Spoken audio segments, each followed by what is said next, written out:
میں کہتی ہوں کہ اگر عورتیں صرف اس آیت کے چھوٹے سے حصے جو 2 لفظ پر مبنی ہے فالصالحات قانتات پر عمل کریں، ان کے گھریلو زندگی کے 50% مسائل خود حل ہو جائیں گے، آدھے مسئلے یہیں سے حل ہو جائیں گے. کیونکہ مرد سیٹسفائیڈ ہوگا، اس کی نگاہیں اور عزت محفوظ ہوگی تو وہ اپنا کوئی بھی کام دل جمی سے کر سکے گا. اگر وہ مطمئن نہیں گھر کی طرف سے تو گھر تو کیا باہر بھی وہ کام درست طور پر نہیں کر سکے گا. تو فالصالحات قانتات، نیک عورتیں فرما بردار ہوتی ہیں. ایک حدیث میں آتا ہے عورت شوہر کے معاملے میں کسی دوسرے کی بات نہ مانے، کسی دوسرے کی، حتیٰ کہ پیرنٹس کی بھی. آپ کو پتہ ہے کہ والدین کی اطاعت فرض ہے. اللہ تعالیٰ نے قرآن پاک میں کیا کہا؟ اللہ کی عبادت کرو اور ماں باپ کی بات مانو. لیکن جب ایک عورت کی شادی ہو جاتی ہے تو اب اس کے لیے اس کا اصل گھر کون سا ہے؟ شوہر کا گھر ہے. اور اب اس کے لیے والدین کی اطاعت سیکنڈری ہے، شوہر کی اطاعت نمبر 1 ہو گئی ہے.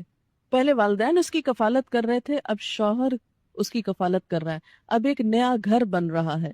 اس کے ڈسپلن میں کیا ہے کہ بیوی شوہر کی بات مانے، نہ کہ میکے کی ڈکٹیشن لیتی رہے روز ٹیلی فون پر. کیونکہ آج کل جتنے کمیونیکیشن کے ذرائع بڑھ گئے اتنے ہی مسائل بڑھ گئے.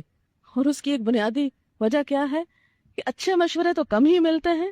زیادہ تر ٹیلی فون بھی غیبت پروموٹ کرنے کا ذریعہ بن گئے کہ اس میں جو گفتگو ہوتی ہے، کبھی آپ کراس ٹاکنگ کسی کی سنیں، بعض اوقات نہیں دل بھی چاہ رہا تھا مگر سن رہے ہوتے تو آپ دیکھیں کہ لوگ جو عمومی طور پہ باتیں کر رہے ہوتے ہیں وہ کیا ہوتی ہیں، اس نے یہ کر دیا، اس نے وہ کر دیا، اس کا یہ. تو شادی کے بعد شوہر اور بیوی کو کیا چاہیے؟ باہم ایک دوسرے کو اعتماد ملے، اپنے مسئلے مسائل باہم حل کریں.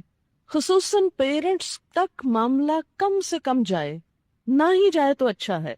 کیونکہ بہت جذباتی ہوتے ہیں نا ماں باپ بچوں کی محبت میں، اور بچیوں سے تو خاص طور پہ بہت پیار ہوتا ہے، اتنے لاڈ سے پالا ہوتا ہے. جب وہ دیکھتے ہیں کہ بچی اگلے گھر میں خوش نہیں تو ان کی ساری خوشیوں پہ پانی پھر جاتا ہے.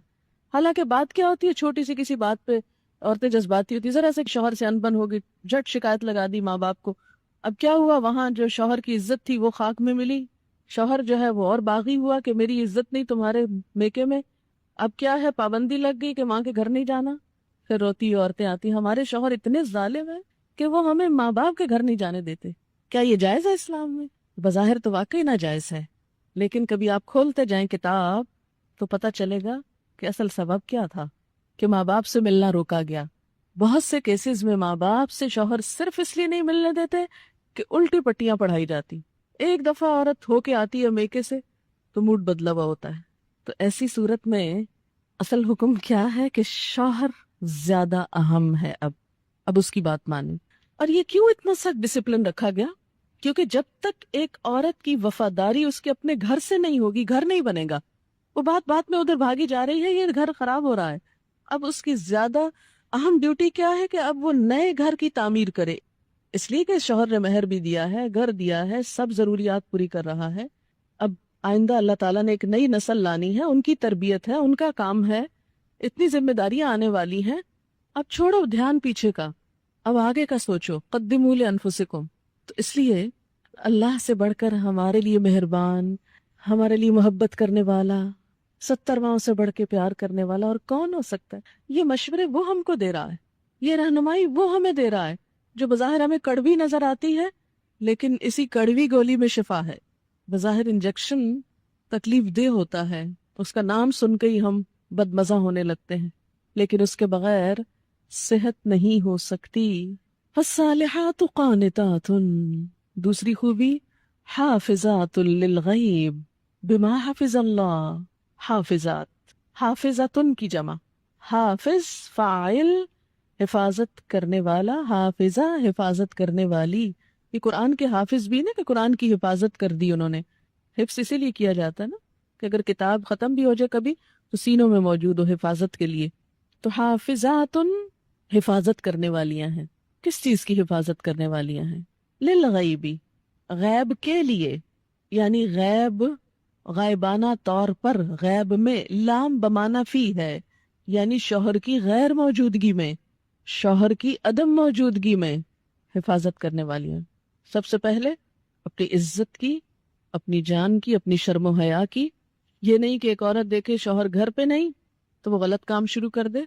یہ شوہر دیکھ نہیں رہا تو دوسرے مردوں سے غلط تعلق قائم کر لے؟ نہیں. اچھی بیوی کی خوبیوں میں کیا تھا کہ وہ اپنی عزت و آبرو کی حفاظت کرے، یعنی شوہر کہیں چلا جائے تو اس کے پیچھے اپنی عزت و آبرو کی حفاظت کرے.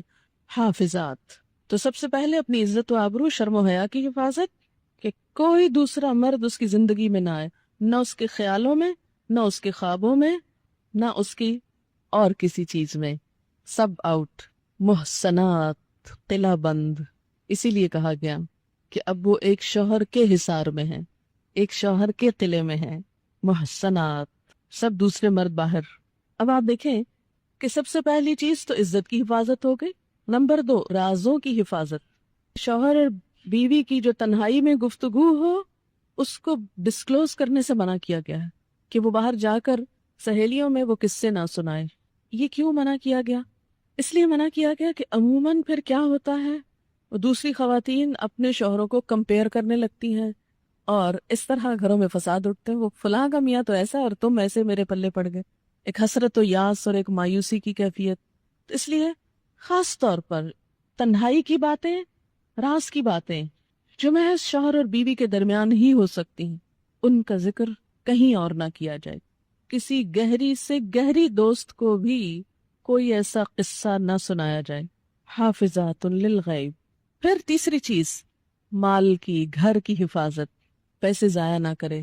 یہ نہیں کہ شوہر کے گھر، شوہر کے مال اور شوہر کی تنخواہ اور شوہر کی پراپرٹی میں سے چھپ چھپا کے میکے والوں کو مت بھیجتی رہے. بہت سے فساد اس وجہ سے ہوتے ہیں کہ سسرال کو دینے کے لیے تو نمبر 2 مال ہوتا ہے، اور میکے کو بھجوانے کے لیے پسندیدہ چیز. قدرتی بات ہے کہ انسان کی جو اٹیچمنٹ ہوتی ہے وہ ماں باپ سے بہت زیادہ ہوتی. ایک ایسی خیرخواہی ہوتی ہے جس میں دنیا کی کوئی دوسری چیز شریک ہی نہیں ہو سکتی. ظاہر ہے جنہوں نے جنم دیا، جنہوں نے پالا پوسا، ان کے ساتھ محبت اور خیرخواہی نہ ہو تو کیسے نہ ہو، وہ تو ہوگی، لیکن اس کی بھی حدود ہیں. وہ حد سے آگے نہیں بڑھنی چاہیے کہ شوہر کما کے لائے اور ہر وقت عورت شکوہ کرے، پورا ہی نہیں پڑتا، ہوتا ہی نہیں، ہے ہی نہیں، یہ بھی نہیں، وہ بھی نہیں، وہ بھی نہیں، اور پیسے بٹورتی چلی جائے اور ادھر سے چھپ چھپا کے دوسری طرف دیتی چلی جائے. نہیں.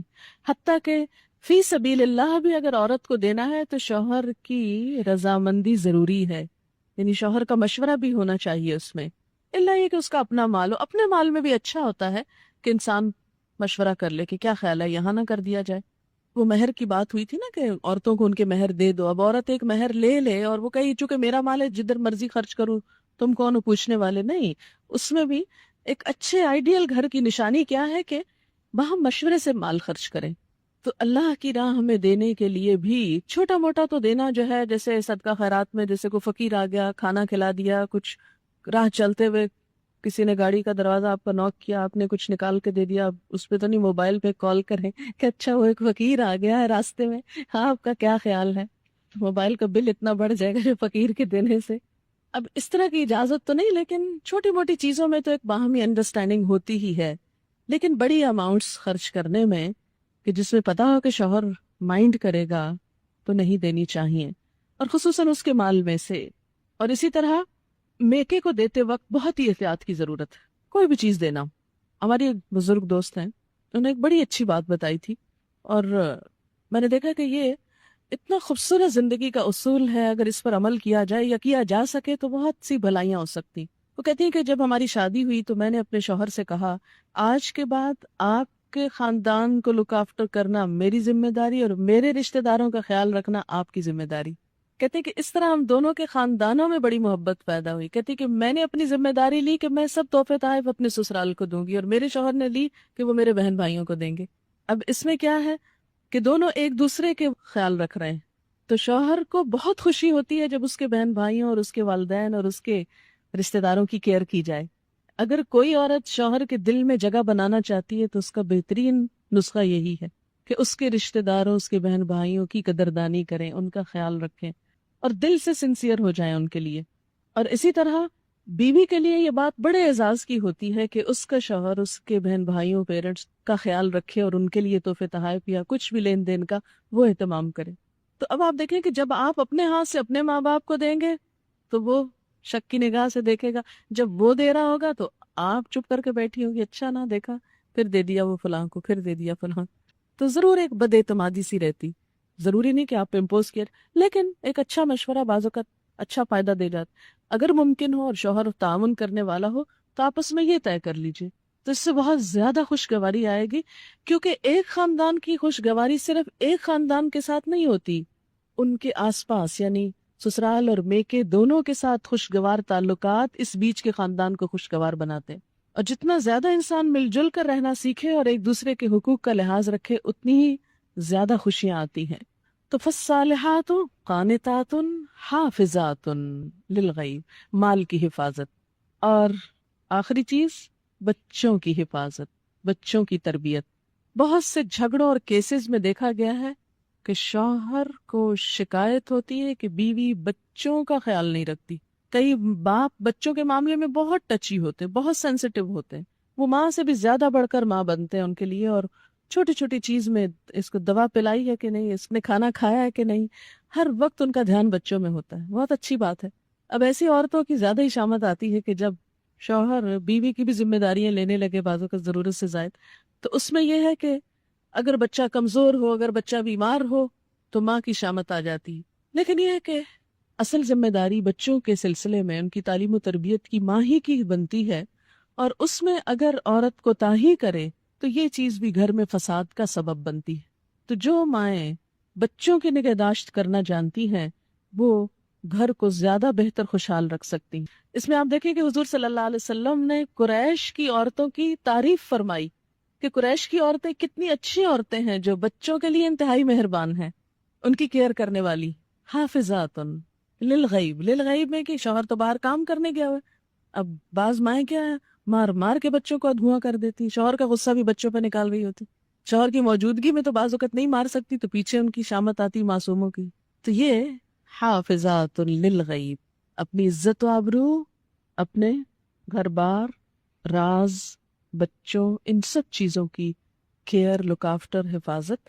اور اگر نہ کی اور شوہر غریب نے کچھ نہیں کہا تو نہ صحیح، لیکن اللہ تعالیٰ پوچھے گا. کیوں؟ اس لیے کہ حدیث میں آتا ہے عورت نگران ہے اس کے شوہر کے گھر میں. یعنی شوہر کی مراد کیا ہے؟ شوہر کی عدم موجودگی میں نگرانی کس کی ہے؟ بیوی کی. یعنی وہ دیکھے مثلاً بچے ہی نہیں کہ بہت چھوٹے ہیں تو کیئر کرنے، مثلاً بڑے ہیں تو بھی دیکھے کہ ان کی دلچسپیاں کیا ہیں، مشغلے کیا ہیں، تعلیمی صورتحال کیا ہے، اور اسی طرح بہت سی چیزیں. اور پھر اس سے اس کے بارے میں پوچھا جائے گا. یعنی قیامت کے دن عورت سے ان چیزوں کی نگہداشت کے بارے میں سوال کیا جائے گا. اچھا، عورت کو یہ حفاظت کیوں سونپی گئی؟ عورت کی خوبی حافظات کیوں بنائی گئی؟ بما حفظ اللہ، بوجہ اس کے جو حفاظت کی اللہ نے. کس چیز کی؟ ان کے حقوق کی. اللہ نے ان کے حقوق کو پروٹیکٹ کیا، مرد کو ذمہ دار بنایا، لہٰذا ان کو بھی اپنی ذمہ داری پوری کرنی چاہیے. اس طرح حقوق اور فرائض کا ایک خوبصورت بیلنس دونوں اپنے اپنے مدار میں گھوم رہے ہیں. سورج دن کو چمک رہا ہے، چاند رات کو چمک رہا ہے. ایک وقت میں گھر کے لیے مرد کی ضرورت ہے، ایک وقت میں عورت کی ضرورت ہے. دونوں کا اپنا اپنا رول ہے، اپنی اپنی ذمہ داری ہے. خوشحالی اور روحانی مسرت اسی وقت آتی ہے جب دونوں اپنی اپنی ذمہ داری پوری کریں. اور ذمہ داری پوری کرانے کے لیے صرف قانون کافی نہیں ہوا کرتا.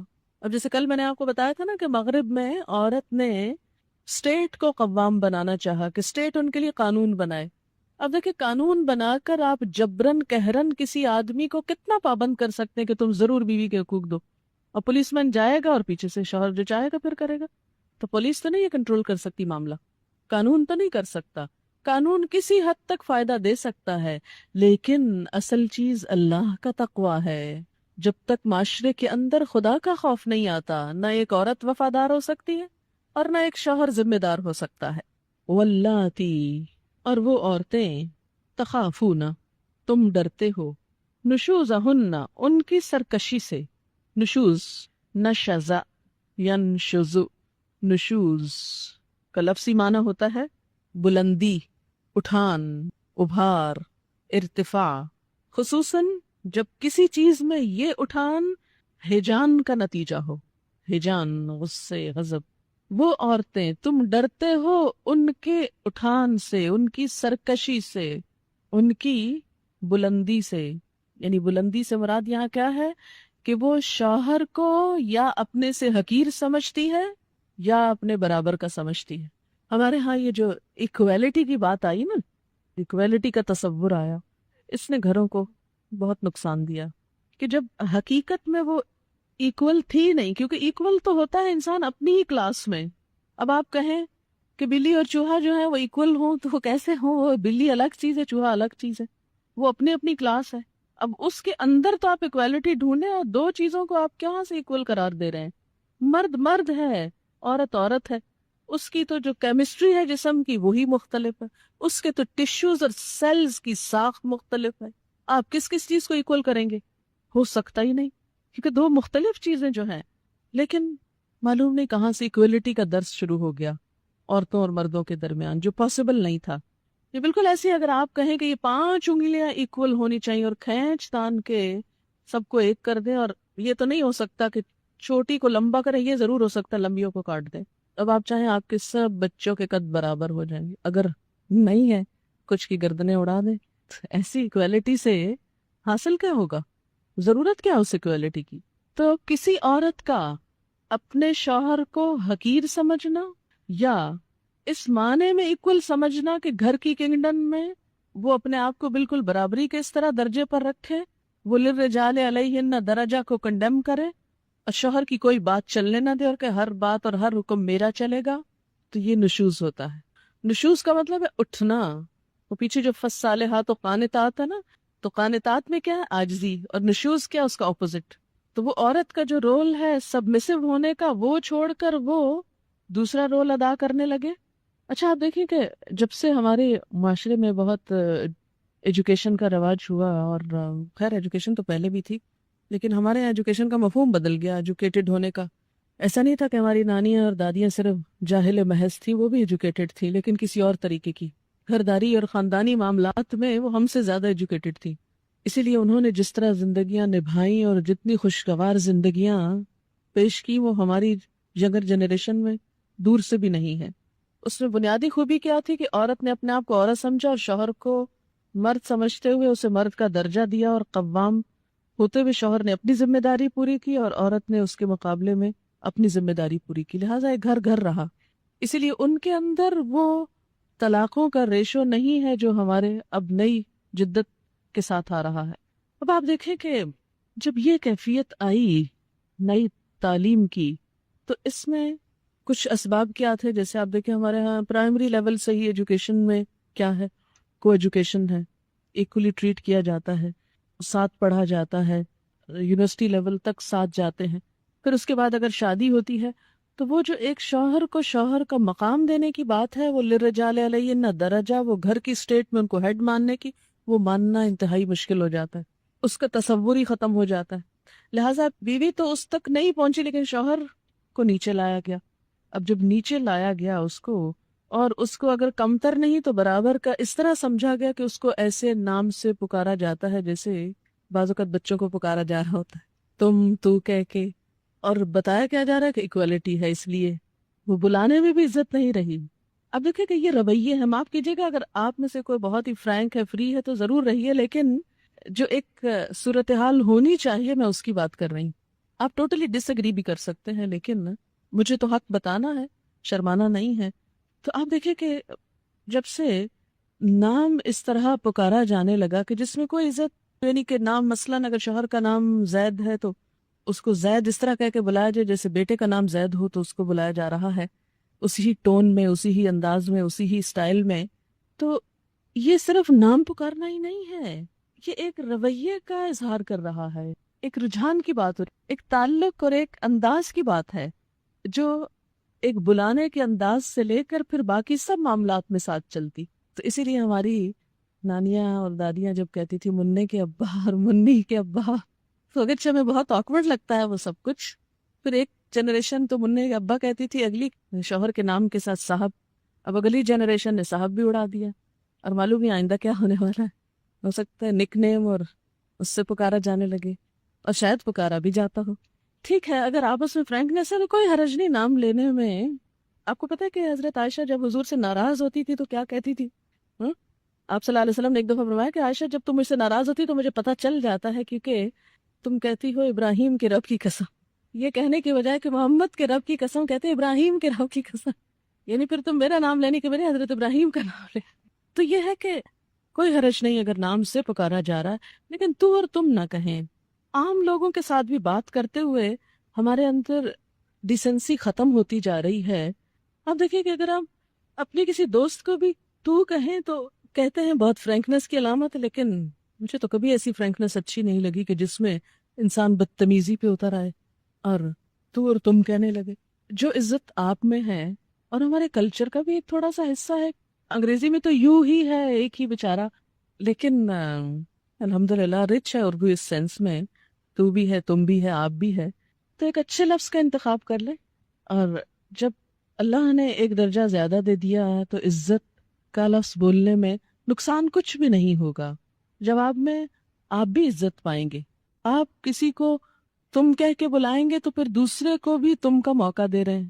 پنجابی میں بھی ہے ایک لفظ جسے ایک تو ہے اور ایک تسی ہے، تو اس میں یہ ہے کہ یہ چیز بظاہر یوں لگ رہا ہے، یا ہو سکتا ہے آپ کو بہت ناگوار لگ رہی ہو اور آپ سوچ رہے ہو کہ ہمیں بیکورڈ بنایا جا رہا ہے، لیکن مجھے کبھی ایسے ماڈرن بننے میں کوئی خوبصورتی نظر نہیں آتی کہ جس میں گستاخی شامل ہو جائے۔ گستاخ ہونا ہی کیا ماڈرن ہونا ہے؟ کیا بدتمیزی کرنا ہی کانفیڈنس کا نام ہے؟ آپ کو پتا ہے کہ قرآن میں کیا آتا ہے؟ وَيْلٌ لِكُلِّ هُمَزَةٍ لُمَزَةٍ، ہلاکت ہے، تباہی ہے، بربادی ہے ہر اس شخص کے لیے جو منہ در منہ تانے دیتا ہے اور پیٹھ پیچھے عیب جوئی کرتا ہے۔ اللہ نے اس کے لیے ہلاکت بتائی، اور ہم منہ در منہ لوگوں کو تانا دینے میں کوئی جھجک ہی محسوس نہیں کرتے، بلکہ ہمارے بچے بدتمیزی کرے تو ہم کہتے کتنے کانفیڈنٹ ہو گئے ہیں، بڑوں کو ایسے جواب دیتے ہیں، ٹکا کے چپ کرا دیتے ہیں، بچوں کو انکریج کرتے ہیں ایک بدتمیزی کے بعد ایک پر اور کرو شے دیتے ہیں۔ کیا انٹیلیجنس صرف بدتمیزی کے اندر ہے، گستاخی کے اندر ہے؟ نہیں، آپ صلی اللہ علیہ وسلم تو اس لیے آئے کہ اچھے اخلاق کی تکمیل ہو جائے، خوبصورت اخلاق۔ میں تو سمجھتی ہوں کہ نہ صرف یہ کہ شوہر، بچوں کو بھی اگر ہم عزت، احترام اور ادب سے بات کریں، کہ جیسے چھوٹے بچے کے لیے بھی سو رہے ہیں، کر رہے ہیں، اتنا اچھا لگتا ہے یہ جب کوئی بولتا ہے، اگرچہ ہمیں عادت نہیں ہوئی اور اب تک عادت نہیں ہے تو بہت مشکل ہے اس کو ہم پلٹیں، لیکن ہمیشہ سے مجھے بہت اچھا لگتا ہے جب بچے کے لیے بھی کوئی کہتا ہے کہ بچے سو رہے ہیں۔ ایک ادب کی بات ہے، کہ احترام کی بات ہے۔ تو نشوز کیا ہے؟ عورت کا شوہر کو حقیر سمجھنا، اس کے مقابلے میں سرکشی کرنا، بدتمیزی کرنا، بد اخلاقی کرنا، اس کی بات نہ ماننا، اس کو کنڈیم کرنا، اس کا مذاق اڑانا، اس کے درجے اور مقام سے گھٹانا، اس کے درجے سے گھٹانا، وہ درجہ جو اللہ نے اس کے لیے رکھا، للرجال علیہن درجہ، اس کو کم کرنا، ہر معاملے میں کج بحثی، بد مزاجی، بد اخلاقی، ہٹ دھرمی۔ نشوز میں بے حیائی بھی آتی ہے، شوہر کا حق کے خاص یعنی بے وفائی، کہ ایک عورت اپنے شوہر کے علاوہ کسی اور مرد کی طرف راغب ہے، یہ چیز بھی آتی، کیونکہ حدیث سے یہ بات ثابت ہوتی ہے۔ آپ صلی اللہ علیہ وسلم نے فرمایا، خبردار عورتوں کے متعلق نیک سلوک کی وصیت قبول کرو، وہ تمہارے پاس صرف تمہارے لیے مخصوص ہیں، اس کے سوا تم ان کے کچھ بھی مالک نہیں، بجز اس کے کہ وہ کھلی بے حیائی کریں۔ اگر وہ ایسا کریں تو تم انہیں بستروں میں علیحدہ کر سکتے ہو اور اس طرح مار سکتے ہو کہ چوٹ نہ آئے۔ واللاتی تخافون نشوزہن، تو یہاں فرمایا گیا کہ جو شوہر ڈرتے ہوں، کانپتے ہوں اپنی بیویوں کی بد مزاجی سے، خوف کھاتے، تخافون، تو کیا کرو، فعظوہن، ان کو نصیحت کرو۔ وعظ یعظ، کیسی نصیحت؟ اس میں دو چیزیں ہوتی، یہ الفاظ کے سمجھنے کی طرف میں اسی لیے زیادہ آپ کو لے کے جاتی ہوں تاکہ آپ الفاظ کی روح سمجھتے ہوئے قرآن کا منشا سمجھے۔ وعظ ہوتا ہے کسی کا دل نرم کرنے کے لیے بھلائی کی بات کرنا، اور نمبر 2 اجر و ثواب کے حصول کی ترغیب دینا، اجر و ثواب کے حاصل کرنے کا شوق دلانا، یہ اس کو وعظ بولتے ہیں۔ پہلے یہ درس کا نام کم ہوتا تھا، کہتے فلاں جگہ وعظ ہو رہا ہے، اب وہ لفظ بیچارہ وعظ بدنام ہو گیا کہ بڑے واعظ بنتے، اردو شاعری میں بڑا مذاق اڑایا گیا ہے واعظ کا، حالانکہ وہ بیچارہ بھلا کر رہا ہے آپ کا اور آپ اس کا مذاق اڑا رہے ہیں، کیونکہ نصیحت کہاں اچھی لگتی ہے کسی کی۔ تو واز میں عربی زبان کے لفظ میں دو چیزیں، کسی کا دل نرم کرنے کے لیے اس سے بھلی بات کرنا، اور نمبر 2 اجر اور ثواب کے حصول کی ترغیب دینا۔ تو شوہر کو کیا حکم دیا گیا کہ جو بیوی تمہارے ساتھ بدتمیزی کرتی ہے، بد کلامی کرتی ہے، سرکشی کرتی ہے، تو جواباً تم نہیں کرو، سب سے پہلا کیا کرو، ان کو نصیحت کرو، ان کو بھلی بات کرو، تم نرمی سے معاملہ کرو۔ جیسے کہ ایک اور جگہ پر آیا نا کہ اگر تمہارے اور ان کے درمیان عداوت بھی ہے، یعنی ان من ازواجکم و اولادکم عدوا لکم، دشمن بھی ہیں وہ تمہارے، فاحذروہم، تو ان سے محتاط رہو، لیکن وَإِن تَعْفُوا وَتَصْفَحُوا وَتَغْفِرُوا، 3 لفظ اوپر تلے، ان تعفو معاف کر دو، تصفحوا درگزر کرو، تغفروا بخش دو، قصور جانے دو، فإن اللہ غفور رحیم۔ تو شوہروں کو کیا تلقین ہے اللہ کی طرف سے کہ بیوی کی طرف سے عداوت بھی ہو، دشمنی تک آ جائے، یعنی سرکشی اپنی آخری حد کو پہنچ جائے کہ صرف بد کلامی نہیں، کسی اور کے ساتھ مل کر عداوت تک بات آ گئی، تو تم نے جواباً کیا کرنا ہے، معاف کرنا ہے، فعظوہن، نصیحت کرنا ہے، ان کا دل نرم کرنے والی بات کرنی ہے، یعنی ان کی ایک طرح سے اخلاقی تربیت کرنا ہے، ان کو آخرت کا احساس دلانا ہے۔ اس لیے میں سمجھتی ہوں کہ وہ شوہر جو اللہ تعالیٰ کی اس آیت پر عمل کرتے ہیں، یا ایھا الذین آمنوا قوا انفسکم واہلیکم نارا، اے لوگو جو ایمان لائے ہو، بچاؤ اپنے آپ کو اور اپنے بال بچوں کو آگ سے، تو اس کے لیے وہ جو دینی تعلیم کا انتظام کیے رکھتے ہیں مستقل بنیادوں پر گھر میں، تو پھر ان کو ایسی صورتحال کم ہی دیکھنا پڑتی ہے کہ بیوی ان کے سامنے بد اخلاق ہو یا بد مزاج ہو۔ آپ دیکھیں کہ گھر والوں کے ساتھ مل کر ہم تفریح کرتے ہیں، کھانا کھاتے ہیں، ٹیلی ویژن دیکھ رہے ہیں اور بہت کچھ کر رہے ہیں، تو کیا گھر والوں کے ساتھ مل کر ایک چھوٹی سی گیدرنگ، چاہے روز نہ بھی ہو، ہفتے میں 1-2 دن ہو، کیا کچھ اچھی باتوں پہ نہیں ہو سکتی؟ کوئی اچھا موضوع گفتگو کا نہیں ہو سکتا کہ جس میں کوئی دلوں کو نرم کرنے والی بات بھی ہو، اخلاقی تربیت بھی ہو؟ نبی صلی اللہ علیہ وسلم نے اس کا خاص اہتمام فرمایا۔ آپ کو معلوم ہے کہ ہر روز عصر کے بعد ازواج مطہرات کی تعلیم کا وقت ہوتا تھا۔ کتنے شوہر ہیں کہ جو اپنی یہ ذمہ داری پوری کرتے ہوں؟ یہ سنت ہی اٹھ گئی۔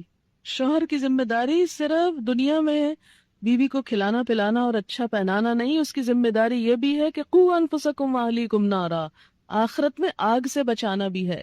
اب کیا کیا جائے کہ وہ تو دنیا کی ذمہ داری بھی پوری کرنے سے کترا رہے ہیں، آخرت کی کہاں ہوگی؟ بہرحال تو سب سے پہلا کام کیا بتایا گیا کہ اگر عورت اطاعت نہیں کرتی، تمہیں تمہارا حق نہیں دیتی، تو تم اس کے ساتھ نرمی برتو، فعظوہن، نصیحت کرو، سمجھاؤ بجھاؤ۔ نہیں مانتی، سنتی ہی نہیں، اس پر توجہ ہی نہیں دیتی، اب کیا کرو؟ وہجروہن فی المضاجع، کٹی کر لو۔ وہجروہن، ہے جیم رے، ہجر، ہجرت بھی اسی سے ہے، ہجرت کر لو۔ کہاں؟ فی المضاجع، بستر میں، یعنی بستر چھوڑ دو اس کا۔ بیڈ روم بھی ہو سکتا ہے، یعنی بیڈ روم الگ کر لو، یا بیڈ الگ کر لو، یا ممکن نہ ہو اور جگہ نہ ہو یا اور بیڈ نہ ہو تو منہ موڑ لو، یعنی ناراضگی کا اظہار، خفگی کا اظہار۔ اب دیکھیں کہ بہت سے معاملات اس سے پھر سلجھنے لگتے ہیں۔ عورت کے لیے شوہر کی بے رخی بہت تکلیف دہ چیز ہوتی، ناقابل برداشت۔ جب دیکھتی کہ شوہر ناراض ہو گیا تو پھر اس کو فکر ہونے لگتی کہ زیادہ ہی نہ کام خراب ہو جائے، لہذا ٹھیک ہو جاؤ، وہجروہن، ان کو چھوڑ دو۔ لیکن بخاری میں آتا ہے لا تہجر الا فی البیت، گھر چھوڑ کے نہیں جانا۔ شوہر کو منع کیا کہ گھر نہیں چھوڑنا، گھر کے اندر ہی رہنا ہے۔ یعنی اصل میں اشارہ ہے اس چیز کی طرف کہ جسمانی تعلق منقطع کر لے، بات چیت چھوڑ دے، تھوڑا موڈ آف کر لے، شاید بے رخی سے۔ پہلے کیا ہے؟ نرمی کرے، نرمی نہیں چلی، اب سختی کر لے، یعنی بے رخی کر لے۔ کچھ لوگ سمجھانے سے مان جاتے ہیں، معاملہ حل ہو گیا، کچھ لوگ ناراضگی سے مانتے ہیں، وہجروہن سے مان جاتے ہیں۔ لیکن کچھ ایکسیپشنل کیسز ایسے بھی ہوتے ہیں کہ جن کو نہ دوا اثر کرتی، نہ انجیکشن اثر کرتا ہے، ان کے لیے آپریشن ضروری ہوتا۔ کچھ بیماریوں کا علاج آپریشن کے بغیر نہیں ہوتا، کوئی چارہ نہیں، اوپن ہارٹ سرجری ضروری۔ اب اس کے لیے کیا ہے؟ وَاضْرِبُوهُنَّ۔ آپ کو پتہ ہے کہ اس ایک لفظ سے اتنا بھڑکتی ہیں عورتیں۔ دیکھ قرآن میں لکھا ہے وَاضْرِبُوهُنَّ، مارو ان کو۔ اللہ نے تو ہمیں کوئی عزت ہی نہیں دی، لکھا مارو ان کو۔ اب اگر آپ ساری آیت چھوڑ کے صرف مارو والی پکڑ لیں تو یہ زیادتی والی بات ہوگی نا۔ یہ نہیں دیکھا کہ کب مارو، کیوں مارو، یا کتنا مارو، یا کس کو مارو. کیا اللہ کے رسول صلی اللہ علیہ وسلم نے کبھی کسی کو مارا؟ کبھی زندگی میں کسی عورت پہ ہاتھ نہیں اٹھایا، ایک مثال نہیں. ورنہ اگر یہ اتنا ضروری ہوتا تو آپ خود مار کے دکھاتے. لیکن آپ کی سنت میں ایسی کوئی چیز نہیں ملتی. آپ دیکھیں کہ کچھ بیماریاں ایسی ہوتی ہیں کہ جس میں الیکٹرک شاکس لگائے جاتے ہیں نا، تو یہ ایک طرح سے شاک لگانے والی بات ہے. اور مارنے سے مراد یہ نہیں کہا گیا کہ مار کے ہڈی پسلی توڑ دو. دو چیزیں شرائط ہیں ساتھ. منہ پہ نہیں مار سکتے. نمبر 2، ایسی مار نہیں مار سکتے کہ نشان چھوڑے. یعنی مارنے میں غیر مبرح کا لفظ آتا ہے. ایسی مار نہیں کہ جس میں ان کے جسم پر کوئی نشان آئے. ابن عباس نے اس کی تفسیر کی ہے کہ جیسے مسواک، ٹوتھ برش، ایک پین. اور بعض علماء نے یہ کہا کہ صرف یوں اشارہ، کیونکہ یہ کہا گیا نا ایسی مار نہ مارو کہ چوٹ آئے. یہ حدیث وضاحت کر رہی ہے کہ چوٹ نہ آنے دینا. تو پھر اگر چوٹ نہ آئے تو وہ کون سی مار ہے جس میں چوٹ نہ آئے؟ چوٹ تو آئے گی، لگے گی تو چوٹ آئے گی. تو اس پہ انہوں نے اس کی وضاحت کیا کی کہ اس طرح، یعنی جسے ڈنڈا دکھانے والی بات ہوتی ہے نا، غصے کی انتہا، یعنی مارنے کی بجائے یہ دکھانا.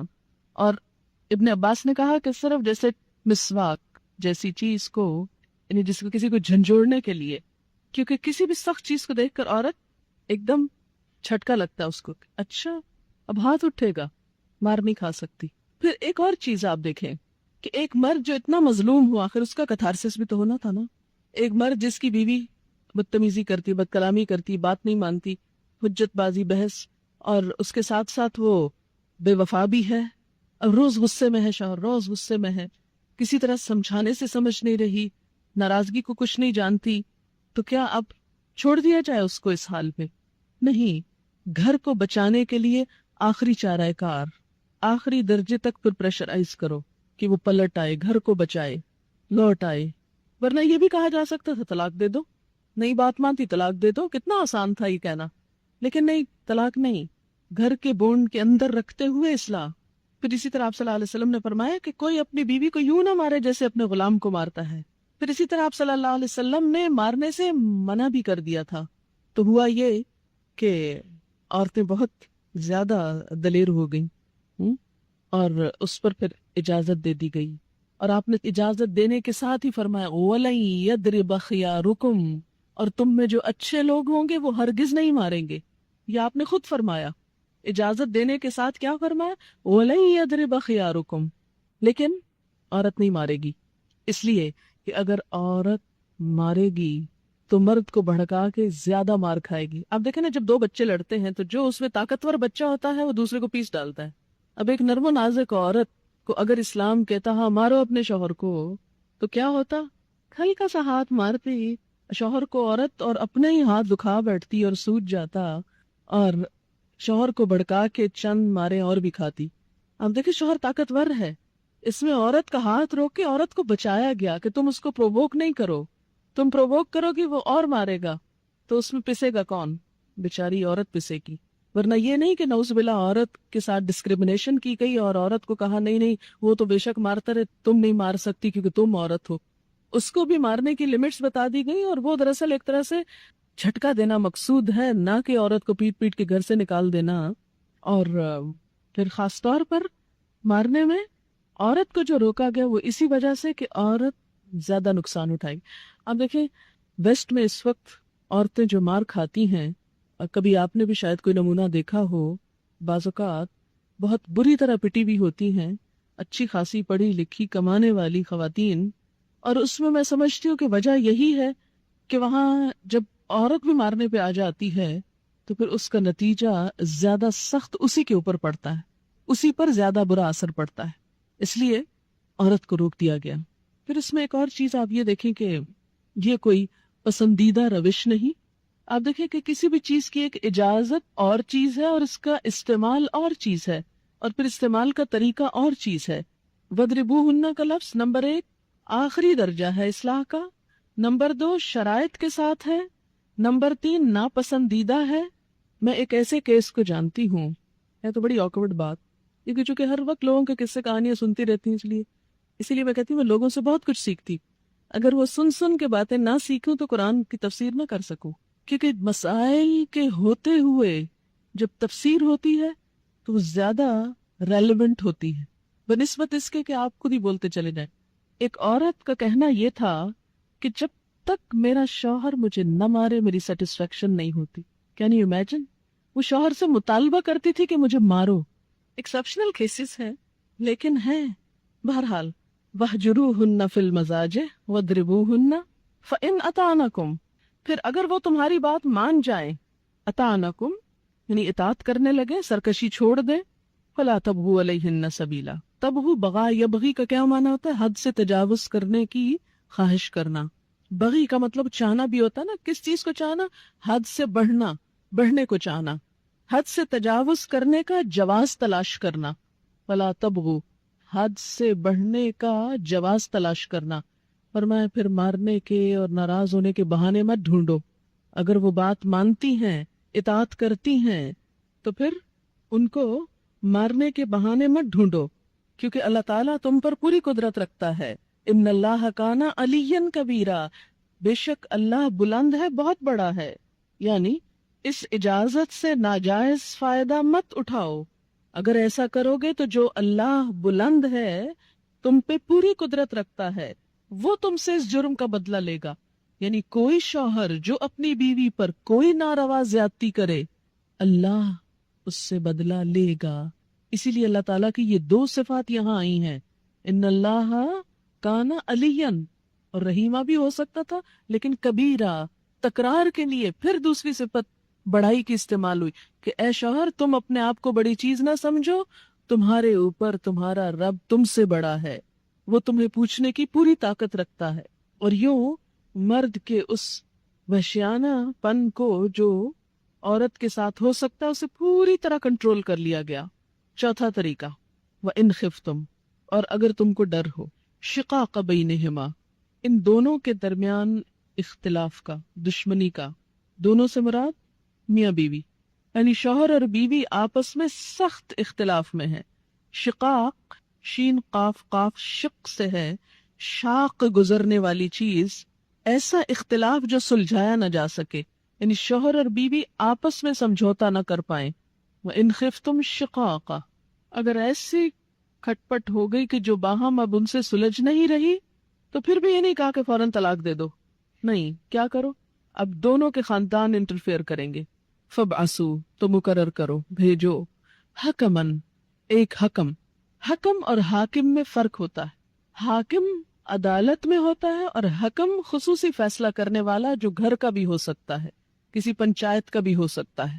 تو مقرر کرو ایک فیصلہ کرنے والا من اہلہ، اس مرد کے گھر والوں میں سے، وحکمن، اور ایک فیصلہ کرنے والا من اہلہا، اس عورت کے گھر والوں میں سے. ان یریدا اصلاحا، اگر وہ دونوں ارادہ رکھتے ہوں اصلاح کا. دونوں کون؟ دونوں میاں بیوی بھی ہو سکتے ہیں اور دونوں حکم بھی ہو سکتے ہیں. بعض اوقات کیا ہوتا ہے، لڑکی والے لڑکی کی سائڈ لے رہے ہیں، لڑکے والے لڑکے کی لے رہے ہیں، پھر وہی جھگڑا ہے، کوئی اصلاح نہیں ہو رہی. تو اگر دونوں حکموں کی یا دونوں میاں بیوی کی نیت ہے اصلاح کی، یوفق اللہ بینہما، اللہ ان دونوں میں موافقت پیدا کر دے گا، اللہ تعالیٰ اصلاح کر دے گا، یعنی بگڑے ہوئے حالات سنور جائیں گے. اور یہ اس لیے بھی کہ جب بہت جھگڑے ہونے لگتے ہیں نا تو خود سوچنے سمجھنے کی صلاحیت معوف ہو جاتی. اتنی تو میں اتنی تو تکرار ہوتی ہے کہ بعض اوقات انسان سک ہو جاتا ہے، تھک جاتا ہے، اور وہ سمجھتا ہے کہ نو وے، اب کوئی راستہ نہیں، بس اب مجھے چلے جانا چاہیے یہاں سے. لیکن ایسے موقع پر بھی اللہ تعالیٰ نے تنہا نہیں چھوڑا لڑنے والوں کو، ایک گھر کو ٹوٹنے سے بچا اور کہا اب دوسرے لوگ بیچ میں آئیں، وہ حالات سلجھائیں. اگر دونوں فریقین کی نیت ہے گھر بسانے کی تو اللہ یوفق اللہ بینہم، اللہ بھی توفیق دے دے گا. ان اللہ کان علیما خبیرا، بے شک اللہ علم والا بھی ہے، خبر والا بھی ہے. اس کو سب پتا ہے کون گھر بسانا چاہتا ہے اور کون صرف اجاڑنا چاہتا ہے، لہذا وہ اسی کے مطابق توفیق دیتا ہے. اللہ تعالی ہمیں عمل کی توفیق دے. وآخر دعوانا ان الحمد للہ رب العالمین. سبحانک اللہم وبحمدک، نشہد ان لا الہ الا انت، نستغفرک ونتوب الیک. والسلام علیکم ورحمۃ اللہ وبرکاتہ.